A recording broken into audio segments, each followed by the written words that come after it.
En 1930, la economía mundial colapsó. Aquella Gran Depresión obligó a las potencias a abandonar los preceptos del libre mercado y el proteccionismo comenzó a ser la regla.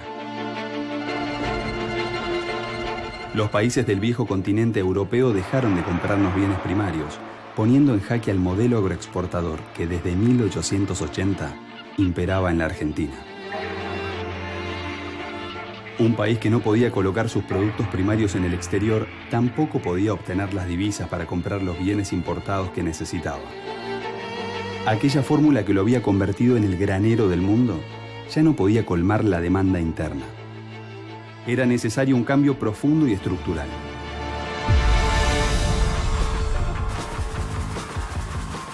Un cambio que abasteciera tanto la demanda de bienes de consumo como de trabajo. Por primera vez en nuestra historia, se alzaría con fuerza y más que nunca nuestra industria nacional.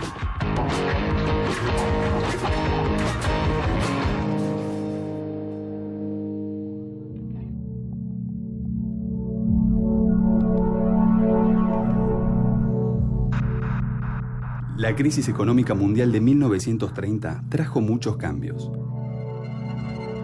tanto a nivel internacional como en nuestro país. La idea del libre mercado había sufrido un golpe, que también iba a impactar en la industria nacional. La crisis del 30 implica que los mercados a donde nosotros vendíamos caen, nos dejan de comprar. Esto genera una crisis de ventas, caen los precios de los productos primarios, digamos, los alimentos, los granos, las carnes. La propia ruptura de la capacidad argentina de vender afuera y con esos dólares traer cosas importadas hace que, la crisis misma genere una protección para producciones locales.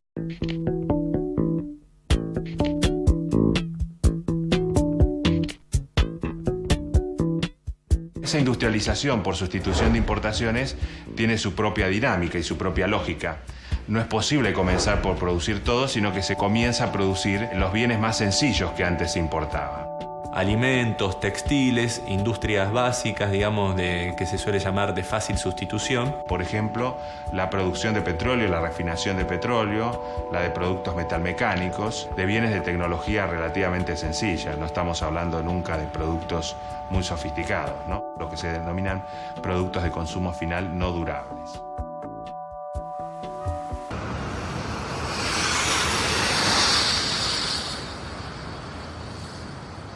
Aunque la primera etapa de la sustitución de importaciones dependió en gran medida de la metalurgia liviana, el general Manuel Savio soñó con construir una verdadera industria pesada nacional. El plan del general Savio fue un proyecto político para industrializar el país, orientando su principal actividad hacia el desarrollo de la industria pesada. Su proyecto buscaba alcanzar la producción de materias primas y materiales básicos para la industria manufacturera que permitieran al país actuar con completa soberanía. Lo importante del sistema de control de instrumentación es que esté interrelacionado. Y mantenerlo en una posición es mantener una dirección. Su primer paso hacia la industrialización argentina fue la creación en 1930 de la Escuela Superior Técnica. La Escuela de Savio se convirtió en el semillero del que surgieron los nuevos ingenieros militares, los cuales se encargarían de la explotación de yacimientos, de la construcción de industrias y de toda la infraestructura para el plan industrial.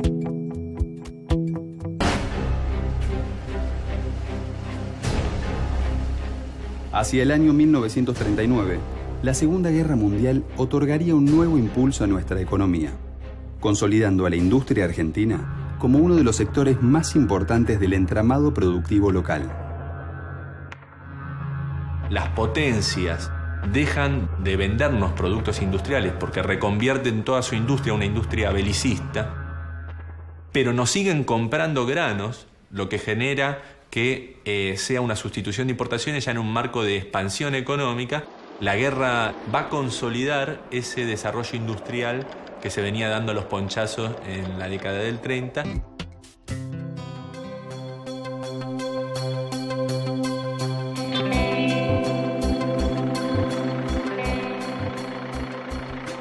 la fase de industrialización mostraba sus limitaciones. Al restringirse la producción industrial a ciertos productos, era necesario adquirir las materias primas en el exterior, lo cual implicaba también una mayor dependencia. El gobierno peronista, entonces, implementó sus lineamientos fuertemente nacionalistas y estatistas en lo que se llamó el primer plan quinquenal.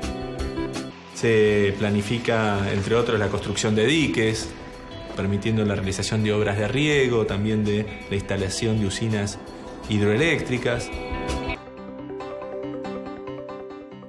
Entre 1951 y 1952, para promover la fabricación de aeronaves y automóviles, se creó en Córdoba la llamada Industrias Aeronáuticas y Mecánicas del Estado, IAME. En la época de mayor apogeo, que se extendió hasta 1955, el IAME fabricó aviones, automóviles, tractores, motocicletas, lanchas y armamento.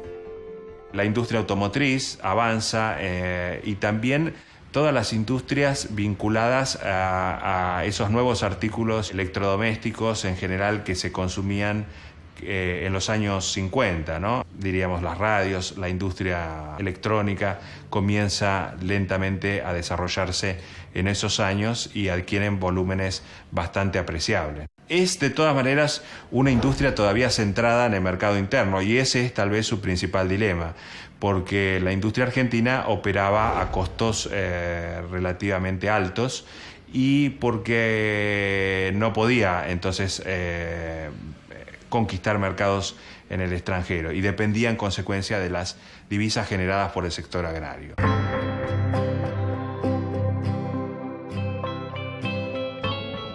Como parte de la política de sustitución de importaciones, en 1947 se aprobó por ley nacional el Plan Siderúrgico Argentino que había elaborado el general Sabio, más conocido como Plan Sabio. Se crea Somisa. Ya se había creado antes Altos Hornos Zapla, ¿sí? Yendo desde la rabio, yendo desde el mineral hasta el laminado del acero, en lo que es aceros especiales, y después se crea Somisa, ¿sí? Que también pasa a ser la principal empresa de acero de Argentina.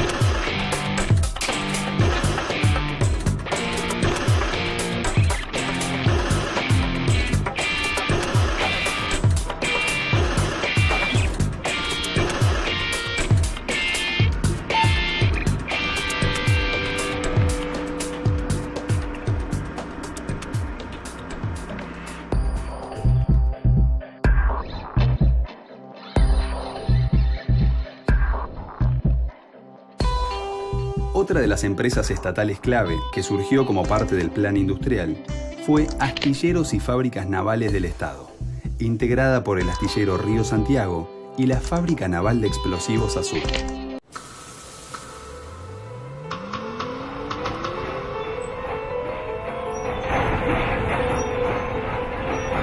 A partir de la década del 50, la industria nacional entró en una época de madurez. Con la llegada al gobierno de Arturo Frondizi y su proyecto desarrollista, se dio inicio a la segunda etapa de industrialización por sustitución de importaciones. Las siderúrgicas, las químicas, las petroquímicas y sobre todo las automotrices adquirieron mayor protagonismo. El impulso a las ramas pesadas marcó el ingreso a una nueva época.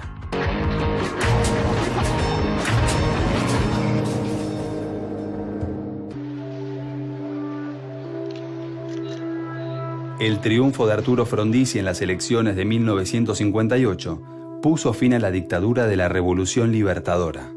El proyecto desarrollista llegaba al poder.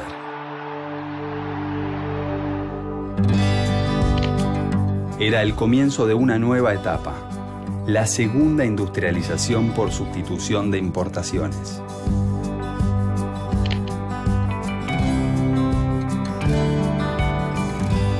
Cuando uno habla del desarrollismo, en realidad está hablando de una política favorable al impulso del sector manufacturero y de algunos sectores claves o estratégicos, básicamente el sector químico, el sector petroquímico, el sector de la industria automotriz, ¿sí? Y el sector en general productor de metales y de maquinarias y de equipos. Esos serían los sectores claves en esta estrategia desarrollista.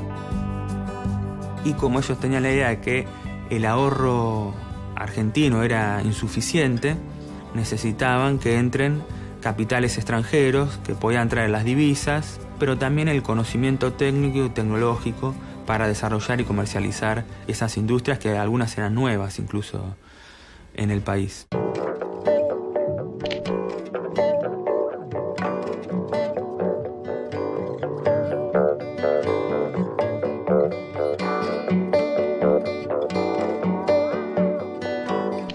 Como no hay ningún tipo de restricciones, como no hay ningún tipo de políticas específicas para limitar el ingreso del capital extranjero, sino que precisamente la idea es que venga todo el capital extranjero y todas las empresas que quieran y luego el mercado de algún modo lo va a racionalizar, genera que se instalen, una gran cantidad de empresas con mayor capacidad de producción de las que puede absorber el mercado local.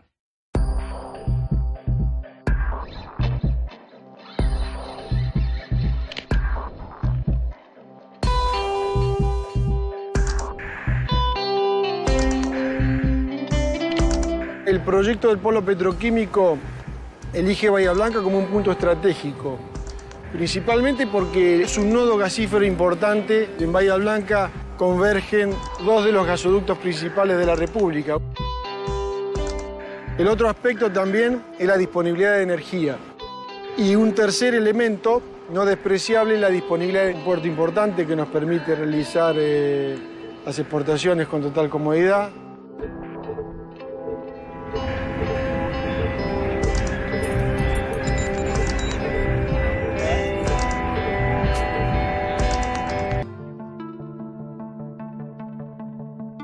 La inversión de capitales extranjeros, además de producir grandes mejoras en los sectores químico, petroquímico y siderúrgico, generó un gran desarrollo en la industria automotriz. Muchas de estas empresas intentan hacer algún convenio, alguna asociación con las empresas locales existentes para poder desarrollar la producción. Quizás el más significativo o el más emblemático por la tradición que tenía la empresa, no solo en la Argentina, sino que era una de las más grandes empresas de América Latina de tipo industrial, es Siam. El auto elegido para iniciar la producción local fue el Austin O60, que en Argentina se llamó Siam Di Tella 1500. Acompañando el esplendor de la industria automotriz, el 8 de abril de 1960, la empresa Fiat sacaba su primer modelo fabricado en el país, el también emblemático Fiat 600.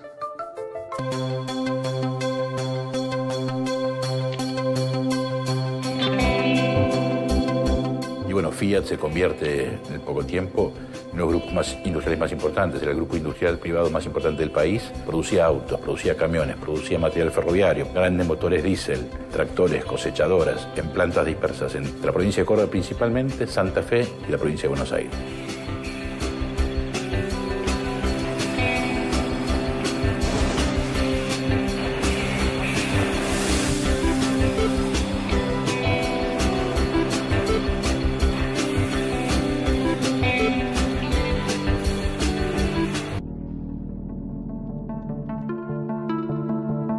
Más allá de que algunas ramas industriales experimentaron un gran crecimiento durante el gobierno de Frondizi, la llegada masiva de capitales extranjeros asfixiaba la producción local.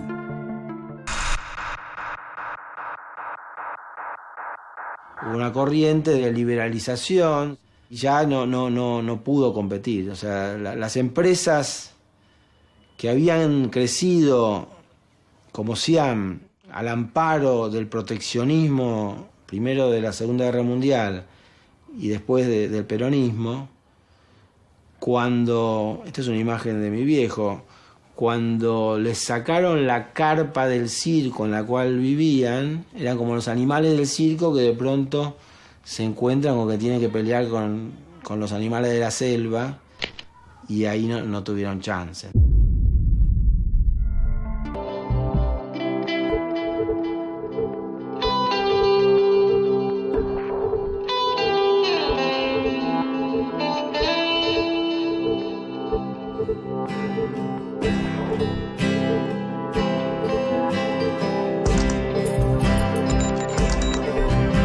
Hacia 1961, la Argentina volvió a toparse con un problema recurrente.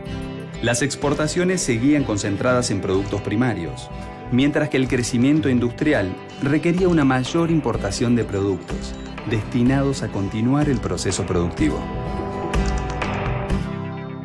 Cuando se produce el crecimiento, y sobre todo con alguna expansión del mercado interno en términos por una mejora en la distribución de ingresos, etc., crece la industria.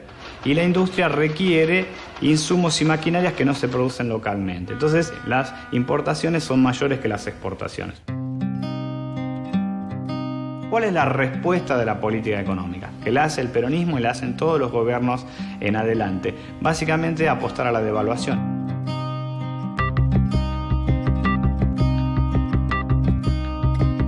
Devaluar la moneda para encarecer las importaciones, que la industria no pueda obtener maquinarias e insumos como los obtenía anteriormente y genera una recesión, y alentar sobre todo las exportaciones, es decir, favorecer con la devaluación a los sectores exportadores.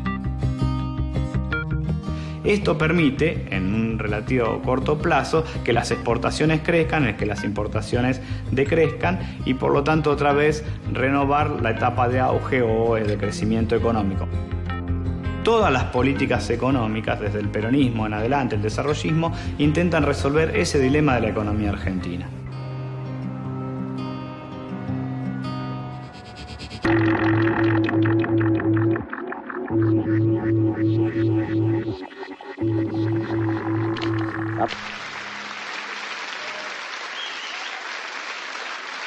El plan de Krieger-Bacena es un plan que también tiene un costado relativamente ortodoxo de ajuste, obviamente es una dictadura.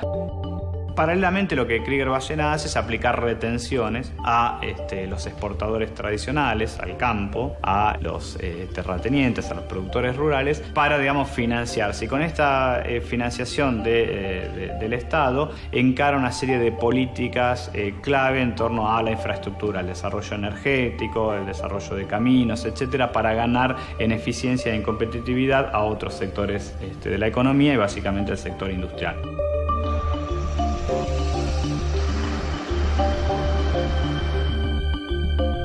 Paralelamente a esta política de búsqueda de eficiencia en el sector industrial, el gobierno de Onganía se enfrenta a varios problemas. Uno de ellos es la quiebra o las dificultades que tienen muchas empresas para poder seguir operando en condiciones económicas porque han sufrido la política de devaluación en el año 67, son empresas que estaban endeudadas en el exterior y tienen muchos problemas. El caso emblemático otra vez es el caso de Siam. Básicamente no podían competir con las grandes empresas que tenían internacionales, que tenían filiales en Argentina. No podían competir, porque una empresa de esas podía financiar durante 5 años tranquilamente un proyecto así. Así como murió en esa lucha Siam, creo que hubo muchas otras empresas que también murieron. Y de alguna manera yo creo que con esas empresas como Siam murió también un poco el sueño de Argentina, país industrial.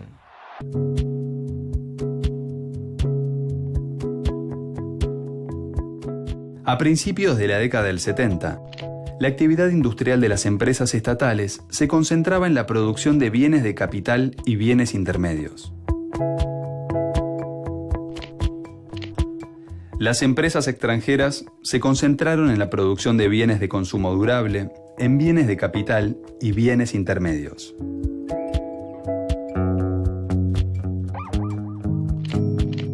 Y la burguesía local se concentró en la producción de bienes de consumo no durables y, en menor medida, bienes intermedios.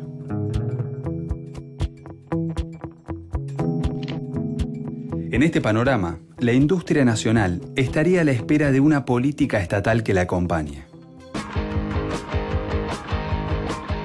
Durante la segunda etapa de sustitución de importaciones, el sector industrial floreció y se convirtió en el motor del desarrollo. Luego de casi 3 décadas de avances y retrocesos, la industria nacional experimentó un proceso de crecimiento continuo. La interrupción del modelo sustitutivo llegó con el golpe militar, que puso en marcha una de las reestructuraciones económicas y sociales más dramáticas de la historia de nuestro país.